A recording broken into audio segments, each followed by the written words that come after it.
On prend une petite lamelle, vous la mettez en accordéon pour qu'elle se tienne bien droit sur le brûleur. Vous l'allumez et vous enlevez tout de suite la mèche. Et voilà.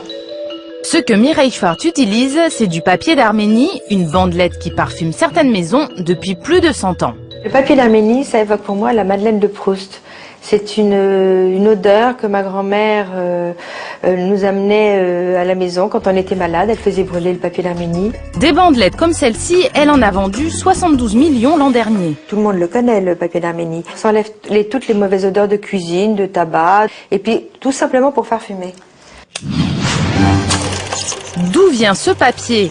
À la fin du 19e siècle, Auguste Ponzo découvre au cours d'un voyage que les Arméniens désinfectent leur maison en brûlant une drôle de résine.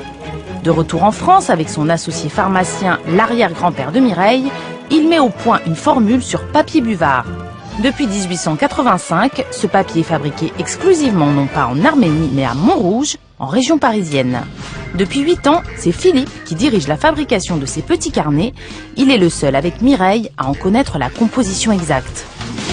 Alors, le papier d'Arménie est un papier parfumé composé à 98% de benjoin. Le benjoin qui est une résine d'un arbre qui se trouve au Laos principalement.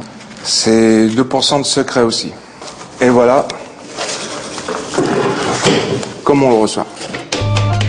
La résine de benjoin, transformée en poudre, est mélangée à du solvant et à la solution parfumée secrète. Elle macère ainsi pendant plus de 3 mois. Puis on plonge du papier buvard dans cette mixture et on le passe au four. Voilà le produit, enfin presque fini et parfumé.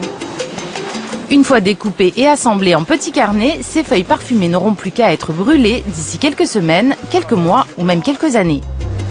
Le papier d'Arménie acheté par nos grands-mères est probablement encore valable. Je pense que si on les faisait brûler, ils auraient la même saveur.